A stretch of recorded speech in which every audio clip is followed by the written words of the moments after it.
दिल्ली के ट्रैफिक से अगर हर कोई परेशान है तो एक ऐसी खबर आ रही है जो शायद सब कुछ बदल दे। जी हाँ, एक ऐसा प्लान जो ट्रैफिक जैम के इस ना खत्म होने वाले सिलसिले को हमेशा के लिए खत्म करने का वादा करता है। हम सब जानते हैं ये कहानी। सुबह ऑफिस की जल्दी हो या शाम को घर लौटने की थकान, और हम घंटों तक गाड़ियों की लंबी कतार में बस रेंगते रहते हैं। ये दिल्ली की एक कड़वी हकीकत बन चुका है। लेकिन अब शायद इस चुनौती का एक बहुत बड़ा जवाब सामने आ रहा है। ये जवाब है एक बहुत ही एम्बिशियस इंफ्रास्ट्रक्चर प्रोजेक्ट जो दिल्ली के ट्रैफिक की पूरी तस्वीर हमेशा के लिए बदल सकता है। तो चलिए सबसे पहले इस समस्या की गहराई को समझते हैं कि आखिर दिल्ली के ट्रैफिक का ये जो जाल है वो कितना बड़ा और कितना ज्यादा उलझा हुआ है। देखिए, ये जैम सिर्फ एक इनकन्वीनियंस नहीं है बल्कि एक रोज का नुकसान है। हमारे घंटे बर्बाद होते हैं, गाड़ी में फ्यूल और पैसा जलता है, और सबसे बड़ी चिंता की बात, शहर की हवा में जहर घुल रहा है और शोर बढ़ रहा है, जिसका सीधा असर हमारी सेहत पे पड़ रहा है।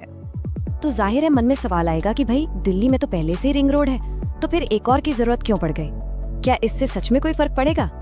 इस सवाल का जवाब दिल्ली के तब और अब के फर्क में छुपा है। देखिए, एक वक्त था जब महात्मा गांधी रिंग रोड शहर का सबसे तेज रास्ता हुआ करता था, लेकिन आज आबादी और गाड़ियों का बोझ इतना बढ़ गया है कि वो पुराना इंफ्रास्ट्रक्चर अब पूरी तरह से जवाब दे चुका है।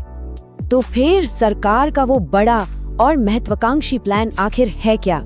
चलिए अब उस समाधान पर नजर डालते हैं जो इस मुश्किल को हल करने के लिए सामने रखा गया है। 57.5 किलोमीटर। जरा सोचिए ये कितना लंबा है।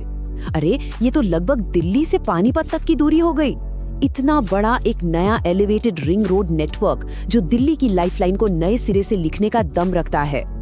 और ये कोई एक अकेली सड़क नहीं होगी, बल्कि एक स्मार्ट नेटवर्क होगा। इसमें 6 एलिवेटेड कॉरिडोर्स होंगे जो एक दूसरे से जुड़ेंगे और शहर के सबसे ज्यादा भीड़ वाले ट्रैफिक पॉइंट्स को पूरी तरह से बाईपास कर देंगे। अब जरा इस प्रोजेक्ट के ब्लूप्रिंट को और करीब से देखते हैं कि ये 6 रास्ते आखिर दिल्ली के किन किन हिस्सों से होकर गुजरने वाले हैं। तो जैसा कि हम देख सकते हैं, ये नेटवर्क एक तरह से दिल्ली के दिल से गुजरेगा। मजनू का टीला से सराय काले खां तक, आजादपुर चौक से मेटकाफ हाउस तक और राजौरी गार्डन से वापस आजादपुर तक। ये कॉरिडोर शहर के सबसे अहम हिस्सों को जोड़कर लाखों लोगों को सफर का एक नया और तेज ऑप्शन देंगे। तो ठीक है, मान लीजिए ये विशाल प्रोजेक्ट हकीकत बन जाता है, तो इससे दिल्ली वालों की जिंदगी में क्या और कैसे बदलेगा? मतलब इसका असली फायदा क्या होगा? याद है हमने शुरू में किन समस्याओं की बात की थी? ये प्रोजेक्ट उन सब का सीधा सीधा समाधान लाने का वादा करता है। सफर में समय की बचत, ईंधन और पैसे की बचत, हवा की क्वालिटी में सुधार, कम शोर और इन सब के साथ एक बेहतर लाइफस्टाइल। अधिकारी खुद क्या कह रहे हैं, जरा सुनिए। इन क्षेत्रों में रहने वालों की जीवन शैली बदल जाएगी। यहाँ अब कोई ट्रैफिक जैम नहीं होगा। ये दावा इस प्रोजेक्ट के जमीनी असर को लेकर एक बहुत बड़ी उम्मीद जगाता है।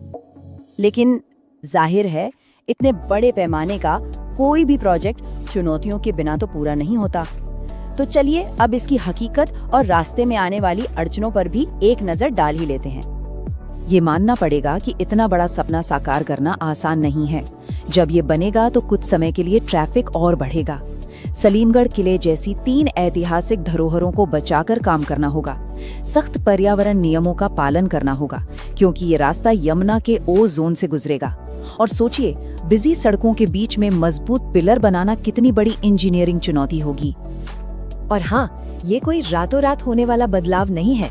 पहले हिस्से की रिपोर्ट तो अगले 2 महीनों में आ जाएगी, लेकिन पूरे प्रोजेक्ट को बनने में कई साल लगेंगे और इस दौरान लोगों को और ज्यादा ट्रैफिक झेलना पड़ सकता है। ये एक लॉन्ग टर्म प्लान है जिसके असल फायदे शायद 5 से 10 साल बाद ही नजर आएंगे। तो आखिर में सबसे बड़ा सवाल यही है, क्या ये नया एलिवेटेड रास्ता दिल्ली की किस्मत वाकई बदल पाएगा? ये एक ऐसा प्रोजेक्ट है जिसमें संभावनाएं तो बहुत है, लेकिन इसकी राह में चुनौतियां भी उतनी ही बड़ी हैं। इसका असली असर क्या होगा, ये तो आने वाला वक्त ही बताएगा।